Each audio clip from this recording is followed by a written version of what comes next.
অনেক বেশি খুশি হয়েছি।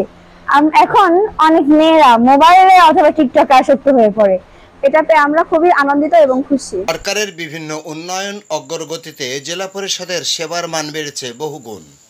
পরিবেশ ও সমাজের অগ্রগতিতে জেলা পরিষদের কার্যক্রম ও পরিধি বাড়ছে, এসব বিষয়ে বিস্তারিত দেখুন ভিডিওতে।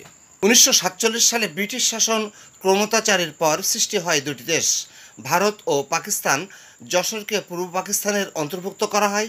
বর্তমান বাংলাদেশ পশ্চিমাঞ্চলকে করা হয় ভারত। যশোর জেলার ভৌগোলিক অবস্থানের কারণে হয়েছে অনেক উন্নতি সাধন। জেলার নাগরিক সেবায় কাজ করে যাচ্ছে জেলা পরিষদ। শিক্ষা, স্বাস্থ্য, ক্রীড়াসহ বিভিন্ন ক্ষেত্রে সরকারের নির্দেশনা বাস্তবায়নে কাজ করছেন পরিষদবর্গ। শহর, বন্দর ও গ্রাম এলাকায় নাগরিক সেবার উন্নয়নে ও পরিবেশ রক্ষার কাজ করছে জেলা পরিষদ।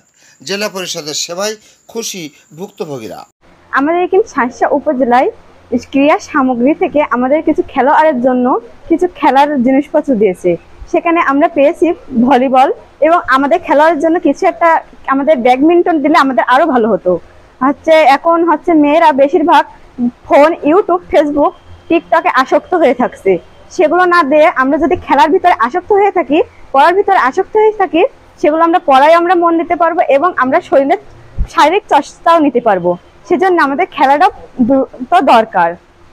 আমি চাই সরকার আরো ক্রীড়া সামগ্রী এবং বাচ্চাদের উপকার হয় এই ধরনের সামগ্রী আমাদেরকে আরো দেখ। আমরা সরকারকে ধন্যবাদ জানাই। আমি মোসাম্মদ আলিয়া পারভিন, অধ্যক্ষ ভারপ্রাপ্ত নাগর মহিলা আলিম মাদ্রাসা। এখানে ক্রীড়া সামগ্রী বিতরণে করা হচ্ছে সকল বিভিন্ন শিক্ষা প্রতিষ্ঠান এবং বিভিন্ন ক্লাবে। তারই আলোকে আমার প্রতিষ্ঠান কিছু ক্রীড়া সামগ্রী উপঢৌকন পেয়েছে। আমি অত্যন্ত কৃতজ্ঞতা প্রকাশ করছি শ্রদ্ধেয় প্রধানমন্ত্রী শেখ হাসিনাকে, যিনি সারা দেশে এই ক্রীড়া সামগ্রী বিতরণের ব্যবস্থা করেছেন। আসলে বর্তমান যুগে লেখাপড়ার পাশাপাশি ছেলেমেয়েরা এত মোবাইলে আসক্ত হয়ে গেছে, মোবাইলে গেম, টিকটক, বিভিন্ন বিষয়। সেই ক্ষেত্রে পড়াশোনার পাশাপাশি এই কোমলমতি শিক্ষার্থীরা যদি খেলাধুলায় একটু মনোনিবেশ করে, তাহলে তাদের মনন, মেধা সবকিছুর উন্নয়ন হয়। পড়াশোনার পাশাপাশি তারা যদি একটু খেলাধুলা করে, লেখাপড়ার পাশাপাশি তাদের মন, মানসিকতা, স্বাস্থ্য সকল দিক দিয়ে সুরক্ষা হবে। সরকার জেলা পরিষদকে শক্তিশালী করায় বেড়েছে সেবার মান। সম্প্রতি যশোরের বিভিন্ন উপজেলা সহ দেশব্যাপী বিতরণ করা হয়েছে ক্রীড়া সামগ্রী। যশোর জেলা পরিষদের পক্ষ থেকে আজকের এই খেলার সামগ্রী বিতরণের এখানে উপস্থিতের সকলের মাঝে আমি একটা বিশেষ মেসেজ দিতে চাই। জননেত্রী শেখ হাসিনা আজকের যে উদ্যোগ নিয়েছেন যে যুব সমাজকে একটি সাংস্কৃতিক এবং খেলোয়াড় অঙ্গে ক্রীড়াঙ্গনের ভিতরে নিয়ে আসার জন্য। কারণ আজকের যুব সমাজ যাতে মাদক বা কোনো অসামাজিক কাজ থেকে তারা বেরিয়ে এসে তারা যেন এই ক্রীড়া সামগ্রী নিয়ে তারা যেন তাদের খেলাধুলো এবং সাংস্কৃতিক মানসিকতা নিয়ে যাতে এই বাংলাদেশে তারা মানুষের মতো মানুষ হতে পারে, এটাই। পূর্বে বিতরণ করা হয় নারী শিক্ষার্থীদের মধ্যে সাইকেল ও সেলাই মেশিন। আল্লাহ শেখ আফিল উদ্দিন আমাদের এই শিক্ষা দিয়েছে যে যারা আজকে বেপথে গেছে, যারা মোবাইল এবং মাদকের সাথে জড়িত হয়েছে, তাদেরকে আবার মাঠে ফিরে আনার জন্য এবং সংস্কৃতি অনুষ্ঠান, সংস্কৃতি মনোভাব নিয়ে তারা এগিয়ে যাবে, সেই কথা মাথায় রেখে আজকে আমরা যশোর জেলা পরিষদ তরফ থেকে ক্রীড়া সামগ্রী আমরা বিতরণ করছি। যশোর জেলা পরিষদের আয়োজনে শার্শায় অর্ধশত শিক্ষা প্রতিষ্ঠান ও ক্লাবে ক্রীড়া সামগ্রীর বিতরণ করা হয়েছে। ভাইরা আমার, আপনারা জানেন যে ক্রীড়া অঙ্গন হচ্ছে বাংলাদেশের সবচেয়ে একটা সুন্দরতম জিনিস। এই ক্রীড়া অঙ্গন যদি মানুষের ভিতরে না থাকে তাহলে মানুষ সামনের দিকে অগ্রসর হতে পারে না। আপনারা জানেন যে আমাদের শার্শার গণমানুষের প্রিয় নেতা, জননেতা শেখ আফিল উদ্দিন শার্শার 188 গ্রামের প্রত্যেকটা পাড়া থেকে শুরু করে গ্রাম মহল্লা প্রত্যেকটা জায়গায় এই ক্রীড়া অঙ্গনের মালামাল ক্রীড়ার জিনিসপত্র প্রত্যেকটা জায়গায় পৌঁছে দেন এবং প্রিয় প্রধানমন্ত্রী দেশটা প্রধানমন্ত্রী শেখ হাসিনা ক্রীড়ার পরে সবচেয়ে বেশি কার্যক্রম করছে।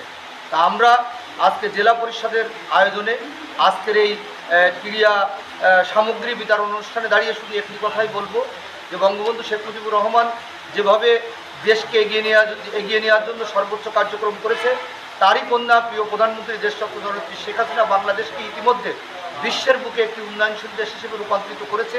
তারই ধারাবাহিকতায় সারসা গণমানুষের প্রিয় নেতা জননেতা শেখ আফিল উদ্দিন শুধু ক্রীড়া না, সারসা উপজেলার প্রত্যেকটা সেক্টরকে সর্বোচ্চ ঢেলে সাজিয়ে সারা বাংলাদেশের ভিতরে একটা গতিশীল এবং বেগবান উপজেলা হিসেবে রূপান্তরিত করেছে। তা আজকের এই ক্রীড়া সামগ্রী বিতরণ অনুষ্ঠানে দাঁড়িয়ে আমি প্রিয় প্রধানমন্ত্রী দেশটা প্রধানমন্ত্রী শেখ হাসিনার জন্য দোয়াছে। সারসাই উপজেলা ডাকবাংলোয় আনুষ্ঠানিকতার মাধ্যমে ফুটবল, হ্যান্ডবল, ব্যাডমিন্টন ও ক্যারাম বোর্ড বিতরণ করা হয়। যেখানে মাদকের প্রভাব মুক্ত হবে, খেলোয়াড়রা ভালোভাবে খেলাধুলো করে মাঠগুলো মাদকের আখড়ায় পরিণত হয়েছে, সেই মাদকের আখড়া অন্তত নষ্ট হবে, ধ্বংস হবে, এটাই আমরা চাই। জেলা পরিষদ প্যানেল চেয়ারম্যান সালেহ আহমেদ মিন্টুর সভাপতিত্বে অনুষ্ঠিত সভায় প্রধান অতিথি হিসাবে উপস্থিত ছিলেন উপজেলা চেয়ারম্যান সোহরাব হোসেন, নির্বাহী অফিসার নয়নচন্দ্র রাজবংশী, উপজেলা ভাইস চেয়ারম্যান আব্দুর রহিম সর্দার, প্রভাষক আসাদুজ্জামান আসাদ, সাংবাদিক এম এ রহিম প্রমুখ। মহিলা মাদ্রাসার একজন ছাত্রী জেলা পরিষদের পক্ষ থেকে যে আমাদের খেলার সামগ্রীগুলো দিয়েছে, এটাতে আমরা খুবই আনন্দিত এবং খুশি। সাধারণ মহিলা আলিম মাদ্রাসায় 8ম শ্রেণীর শিক্ষার্থী। আমরা জেলা পরিষদ থেকে যে খেলনা সামগ্রীগুলো পেয়েছি তা থেকে আমরা অনেক বেশি খুশি হয়েছি। এখন অনেক মেয়েরা মোবাইলে অথবা টিকটকে আসক্ত হয়ে পড়ে, সেক্ষেত্রে আমরা যদি খেলাধুলার বেশি সামগ্রী পাই, পড়াশোনার সাথে সাথে এগুলো খেললে আমাদের মন খুব বেশি ভালো হবে এবং পড়াশোনায় মনও বসবে, সাথে টিকটকের প্রতি অতটা আসক্ত হব না। মাদক ও মোবাইল আসক্ত ছেড়ে ক্রীড়ার প্রতি সবার আগ্রহের মনোযোগ দেওয়ার আহ্বান জানান বক্তারা। মেশিন পেয়ে আমাদের সংসারে আর্থিক অবস্থা ভালো হবে, অবসর টাইমটা ভালোভাবে চলে যাবে। আর মেশিন পেয়ে খুবই ভালো লাগছে। মেশিনটা পেয়ে আমি অনেক উপকার হয়েছে। আমি একটা দারিদ্র ঘরের বউ, আমার দুটো বাচ্চা আছে, তাদের লেখাপড়া শেখাতে যে আমি হিমশিম খেয়ে যাচ্ছি। মেশিনটা পেয়ে আমি টুকটাক কাজ করতে পারলাম, তাদের কাপড় চোপড় বানাতে পারলাম। আমার নিজের টুকিটাকি অনেক কাজ হবে, এর জন্য আমি সরকারকে অনেক ধন্যবাদ জানাই। স্কুল থেকে বাড়ি অনেক দূর, আবার টিফিনে যেতে দেরি হয়, সময় সাশ্রয় হয়, ওই সময় লেখাপড়া করতে পারবো, অনেক উপকারী হবে। আমার অনেক স্বপ্ন ছিল যে আমি কিছু একটা করব, অনেক স্বপ্ন থাকলেও বাস্তবায়ন করতে পারিনি, তাই আল্লাহ আজ আমার সেই স্বপ্ন পূরণ করেছে। মাননীয় প্রধানমন্ত্রী উনি এসব দিয়েছেন, তারপরে কিছু কিছু ব্যক্তি আছে তাদের সাহায্যে আমি এটা পাইছি।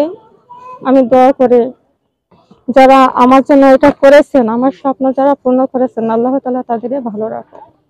আমাদের ভিডিওটি আপনার পছন্দ হলে লাইক, কমেন্টস করে জানাবেন আপনার মতামত, শেয়ার করে সুযোগ করে দেবেন অন্যদেরকে দেখার। আর চ্যানেলটিতে আপনি নতুন হলে এখনই করুন সাবস্ক্রাইব।